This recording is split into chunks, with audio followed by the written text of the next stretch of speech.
Then guys, so ako na naman na magdedebone dahil medyo late na rin. At wala yung isa nating kasama, si Rico. Day off na kahapon, absent ngayon. Without exit. Ay nako,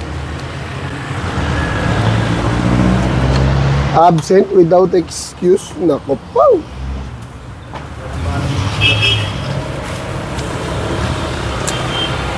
Ano bang tawag sa ganun? I don't know. So, 1, 2, 3, 4. So, alam mo, mapapanood mo ito mamaya kapag gising ka na. So, siguro baka makaabala ako kung gigisingin pa kita, o baka magalit ka pa sa akin kapag inestorbo ko yung pagbabakasyon mo. So, mas maganda siguro kung haba-habaan mo pa ng konti. Sulitin mo yung day off mo, mga 1 linggo.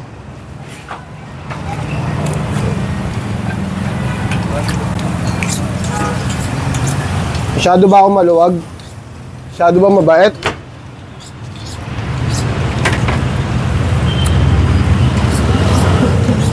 Nakaabuso na yata ako ah.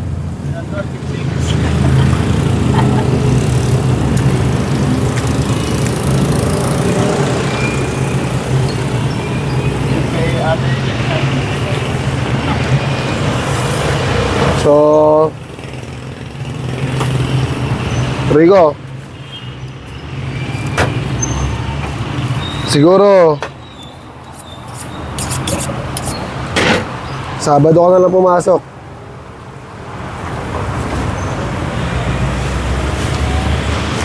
Kami na muna bahala dito. Bakasyon ka muna. Baka kasi nabibitin ka sa isang araw na day off. Gawin natin sa linggo o kahit 3 araw para sulit. Kung tutusin, may day off na nga eh. Ha? Para may pahinga eh. Kung magiinom, wala akong problema dyan. Di ko na kayo pinipigilan. Karapatan nyo yan. Ang sa akin lang, kung papabayaan yung trabaho, pwede mag-inom. Diba? Ganun naman kasimple yan. Pakisamahan lang naman tayo dito.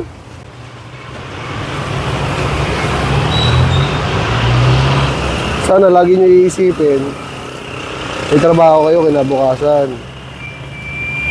Tapos, di kayo papasok ng di kayo nasasabi. Diba? Unfair naman yun. Para namang ginagago nyo na ako niyan pag ganyan eh.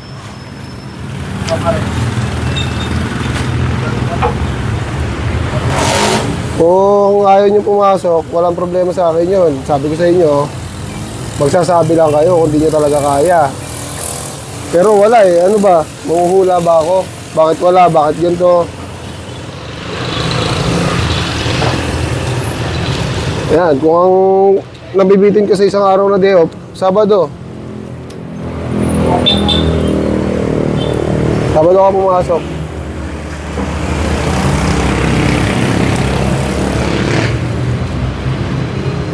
After fiesta, ginawa mo na to. Yun, maintindihan ko yun, may reason yun. May reason yun kung bakit. Pero ngayon, anong reason?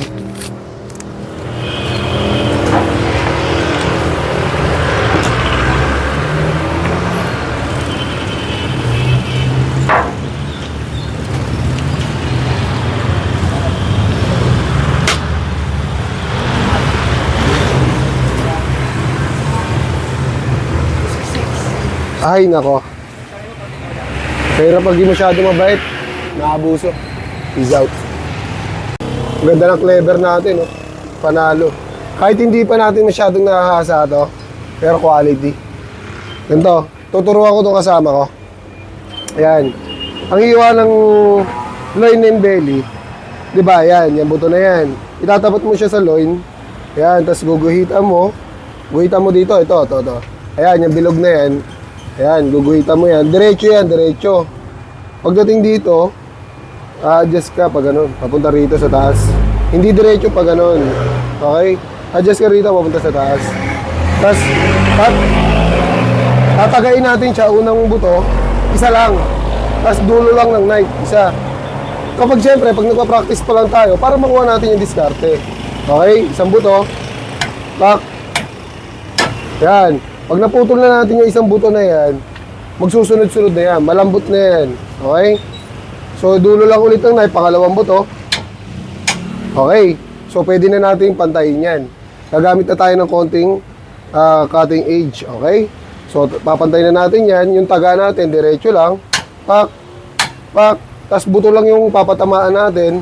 Kahit hindi sobrang lakas ng hampas. Kasi, pag nahiwalay yung buto na yan, pwede mo nang gamitan ng knife yan. Okay? So, tagain na natin. Hiwalay na natin to. Ayan. Ganyan lang. Kahit hindi tayo kagalingan, ang importante, yung natututunan mo to.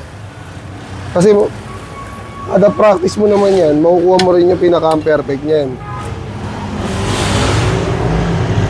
Yan. Yan, ganyan, no. Guys, ganda lang po. Diba?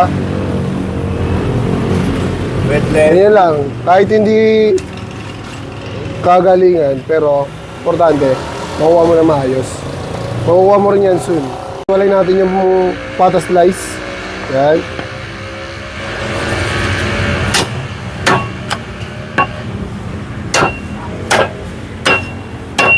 Yan, pata slice natin yan, no? Panalong panalo. Yan, mainit-init pa. Iwalay na rin natin tong baby back. Ay, baby back. Soft bone. Yan. Mga pandiinan nating buto-buto. Oh. Romel, dapat alam mo rin to, ha. Baka lumaki rin ulo mo. Yan, panalo-panalo. Kalahati lang yung ulo. Nakadila pa.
Kunin mo na.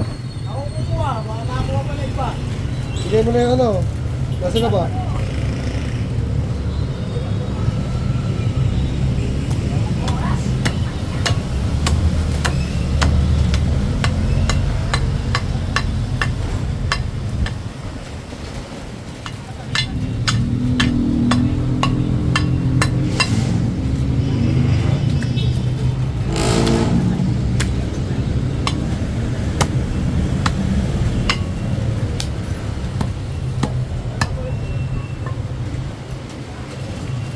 Wala din.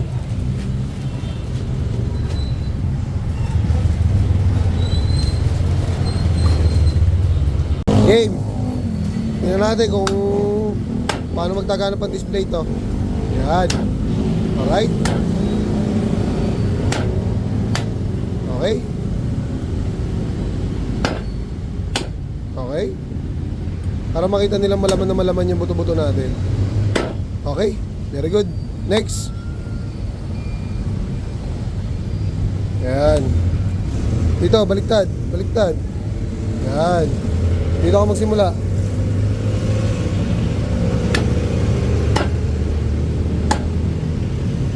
Okay. Okay. Mas maganda kung makuha mo na isang taga lang.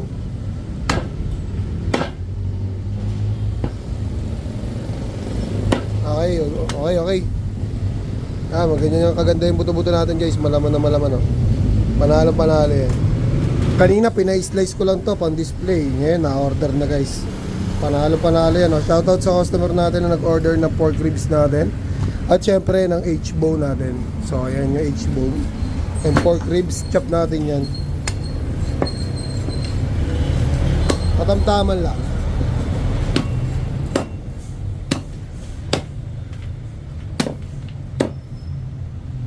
Ito, oh.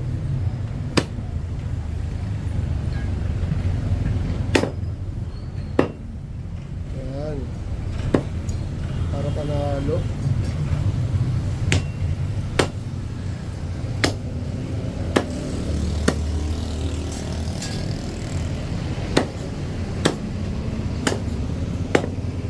Pag mga ganitong cut, ang tawag nila dito kainaman lang. Ang galing eh. Ito naman ang H-bone natin. H-bone na parang hindi buto-buto.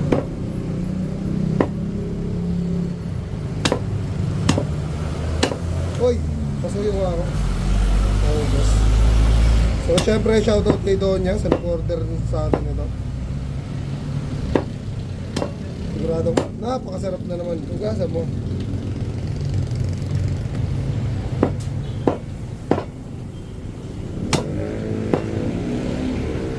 Napakasarap naman ng paranghalian ng ating mahal suki. So, shoutout sa lahat ng mga suki natin dyan. Ayun, oh. Tapos nakatapos lang natin mag-chop ng pork ribs sa H-bone. Ngayon naman pata. Medyo madidili lang ng konti yung deliver natin. Kasi may day off na isa. Ay, absent pala, sorry. Chop na natin to.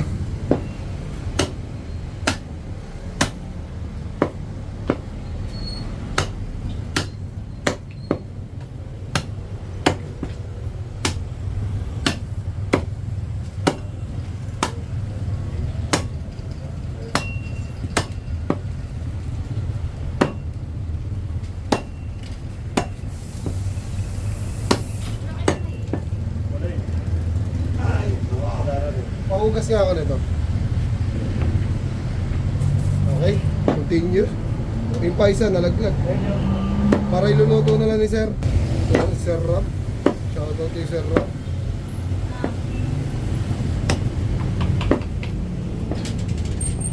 Sige, palagay na lang dyan. 23. Grabe patamaan yung buong maro kasi yung pinakamasarap eh. Tingnan natin yung bone marrow. Ayan.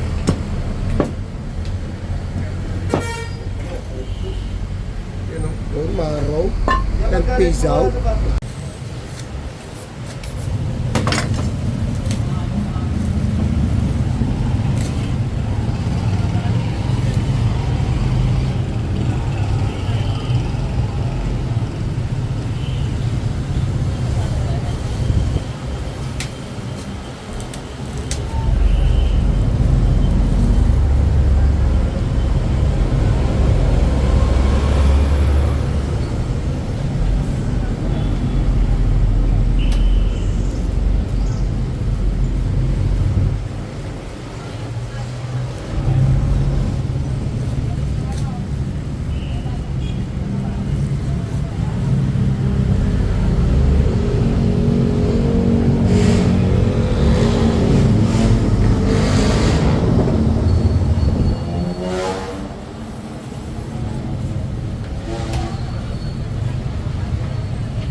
Sarap.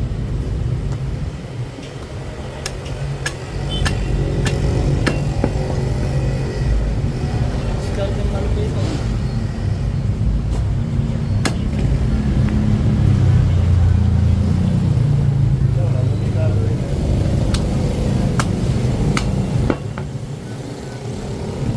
Yan yung madam.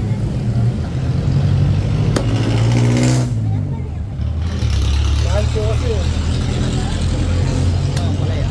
Di ko ako kumuha, mahal eh.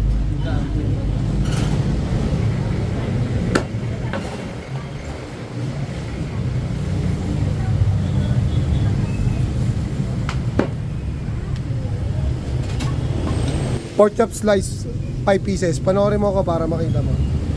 Ganyan lang oh, ganyan hawak sa knife oh. Tapos i-slice mo lang. Ganyan lang, dahan-dahan. Okay? Oo, parang lang ano. Yeah. Pisngi. Anong klase pisngi yan, boss? Pisngi ng langit. Pisngi ng langit, di ba? Yun. Ganyan lang oh. Baka simple lang. Nice po.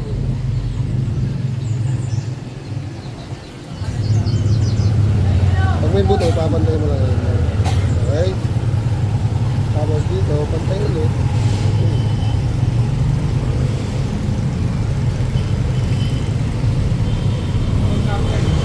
Hindi mo kailangan bilisan. Depende yan sa sitwasyon. Kung paspasan, hindi, kung paspasan, talaga kailangan mong bilisan. Pero kailangan practice mo yung matinding pag-i-slice.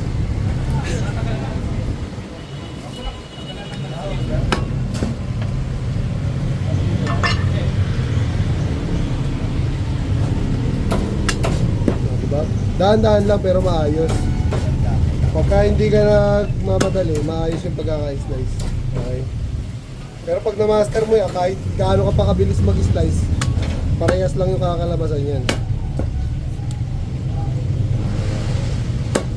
Ayan. Simple, walang sira, maayos lahat. Convince natin si customer and peace out.